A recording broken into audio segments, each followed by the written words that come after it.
రివర్స్లో కూడా సగం నీళ్లు తెలంగాణకి ఇవ్వాలి, అది తెలంగాణ భూభాగం నుంచే పోవాలి అని మేము ఆ రోజు చెప్పినాం. అది జరుగుతుందా జరుగుతలేదా, నువ్వు ఏమి చీకటి ఒప్పందం చేసుకున్నావు, ఆ సీక్రెట్ మీటింగ్ వివరాలు ఏందో ప్రజలకు చెప్పాలి.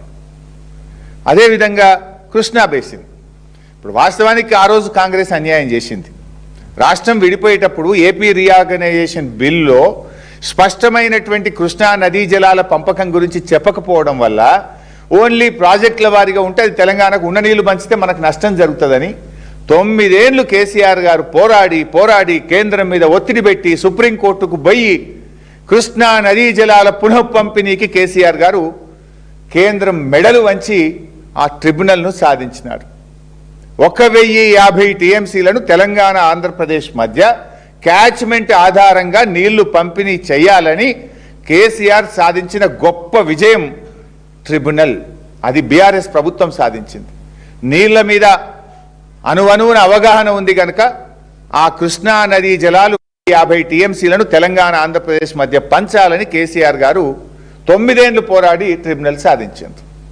ఇప్పుడు ట్రిబ్యునల్ ఫైనల్కి వచ్చేసింది. ఆర్గ్యుమెంట్లు 2 రాష్ట్రాలే అయిపోయినాయి. బహుశా చివరి దశలో ఉంది. కొద్ది నెలల్లోనే మనకు నీళ్ల కేటాయింపులు రాబోతా ఉన్నాయి. ఎనీ మూమెంట్ కృష్ణాలో మనకు నీటి హక్కులు ఎన్ని అని తేల్తాయి. సో ఈ క్రమంలో నువ్వు ఎందుకు ఈ ఆగమాగం అగ్రిమెంట్లు చేస్తున్నావు? ఈ తాత్కాలికంగా ఒక నెల 2 నెలల్లో మనకు 700-800 టీఎంసీలు రాబోతా ఉంటే నువ్వు ఎందుకు ఈ చీకటి ఒప్పందాలు చేస్తావు? అన్ని కలిపిండి ఇలా Godavari, Krishna, Tungabhadra, interlinking of reverse, ఈ 4టిని కలిపి అవగాహన లేకుండా ఆగమాగంగా రేవంత్ రెడ్డి గారు ఈ రాష్ట్రానికి తీవ్రమైన నష్టం చేయబోతా ఉన్నారు. ఈ మాట కూడా నేను ఎందుకంటున్నా అవగాహన లేకుండా అంటే, ఈయన ముఖ్యమంత్రి అయిన తర్వాత ఒకరోజు 18 జూన్ 2025 18 జూన్ 2025 రోజు ఏమన్నాడు, చంద్రబాబు నాయుడు గారు మా కృష్ణాలో ఒక 500 టీఎంసీలు ఇచ్చేయి, ఇక నీ ఇష్టం ఉండని కట్టుకో, గోదావరి మీద కట్టుకో, కృష్ణ మీద కట్టుకో, గుండ్రేవుల కట్టుకో, నేను ఏమన్నా నిన్ను అంటే ఎంత అవగాహన రైత్యం. వెంటనే బీఆర్ఎస్ అరే నువ్వు ఎట్లంటవా, నువ్వు ముఖ్యమంత్రివా, నీకేమైనా సోయుందా, మనకి 700 వస్తుంది క్యాచ్మెంట్ ఆధారంగా బీఆర్ఎస్ గట్టిగా అడిగితే అప్పుడు నాలుక గరుచుకొని సెప్టెంబర్ 13, 2025 రోజు అంటాడు లేలే కృష్ణాలో 904 టీఎంసీలు రావాలి, అడ్వకేట్లు ఇంజనీర్లు మంచి కొట్లాడుండ్రి, ట్రిబ్యునల్లో మంచిగా వాదనలు వినిపింది అన్నారు. అంటే నువ్వు ఎంత కన్ఫ్యూజ్ మాస్టరు. 500 ఇచ్చి ఏమన్నా చేసుకో చంద్రబాబు అంటావు, మళ్ళీ మేము తిట్టాగానే 904 రావాలి గట్టి కొట్లాడుండ్రి అంటావు. అంటే అంత నీ కన్ఫ్యూజన్తో మా భయం ఏంటంటే నువ్వు ఆ లోపల ఏం చెప్పినావో నీకు ఏమర్థమైందో, లోపల ఉత్తమ్ కుమార్ రెడ్డి లేడు, ఇంజనీర్లు లేరు, మరి నువ్వు నీ గురువు గారికి భయపడ్డావో, గురువు గారి మాటలు విని ఏం ఒప్పుకున్నావో మరి తెలంగాణ ప్రజలకు తెలవాల్సినటువంటి అవసరం ఉంది.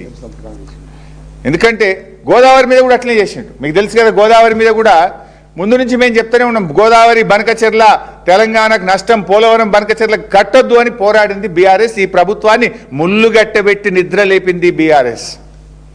అయితే అప్పుడు మేము గట్టిగా లేపితే ఏమన్నాడు, మీటింగ్ పోను ఢిల్లీకి పోను అన్నాడు. పోను అనుకుంటేనే ఢిల్లీ మీటింగ్ పోయిండు. పోయినాకేమన్నాడు, ఎజెండాల బనకచెర్లు ఉంటే నేను మాట్లాడా, ఎజెండాల బనకచెర్లు ఉంటే నేను పోను అన్నాడు. ఎజెండాల బనకచెర్ల ఉన్నది, ఆడ తలకాయ ఊపొచ్చిండు. బయటకు వచ్చినాక ఎజెండాలు ఉన్నదా బనకచెర్ల అని మేము బయట పెడితే నేను కమిటీ కమిటీకి ఒప్పుకోను, కమిటీ వేయ అన్నాడు.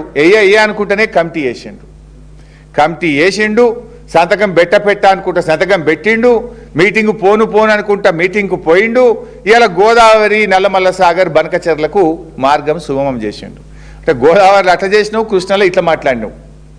నువ్వే మాట్లాడినావు కదా, దేవాదులు ఏ బేసిన్లో ఉంటుంది, నల్లమల్ల ఎక్కడ ఉంటుంది అంటే మేము ఏం చేయాలి? ఒకసారి ఇప్పుడు బాక్రానంగల్ ప్రాజెక్టు తెలంగాణలో ఉంటుందని కూడా చదివిండాను. ఈయనకు బాక్రానంగల్ ఏడుంటుందో తెలియదు, దేవాదులు ఏడుంటుందో తెలియదు, బచావత్కు బ్రిజేష్కు మధ్య తేడా తెలియదు.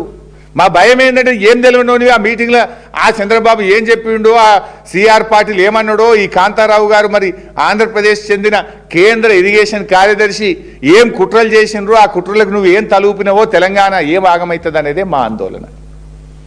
నాకు ఉత్తమ్ కుమార్ రెడ్డి గారిని కూడా అర్థమవుతుంది. You are very senior in Congress party, as a minister also you are very senior. నేను బయట కూర్చోమంటే నువ్వెట్లా బయట కూర్చున్నావు? నీకన్నా తెలంగాణ సోయి ఉండాలి. ఈయన అవగాహన రైత్యం మీద ఐడియా ఉన్నావు, గట్టిగా అడగాలి కదా. నేను మీటింగ్లో లోపలికి వస్తా, నువ్వెట్లా కూర్చుంటావు లోపలని అడగవాను? మీటింగ్లకే రానియలేదు. లాస్ట్కి 5 నిమిషాలు ఛాయ్ తాగిపించి వెళ్ళగొట్టారు. అసలు గంట వీళ్ళు కూర్చొని ముగ్గురే మాట్లాడుకున్నారు. సో ఈ 4 అంశాలు కలిపి రేవంత్ రెడ్డి గారు ఇవాళ కన్ఫ్యూజ్ చేస్తూ ఉన్నారు. ఇటు ఒకటి 968 టీఎంసీల గోదావరి జలాల నికర కేటాయింపు తెలంగాణకు జరగాలి, ఇంకా 138 పెండింగ్ ఉండాల.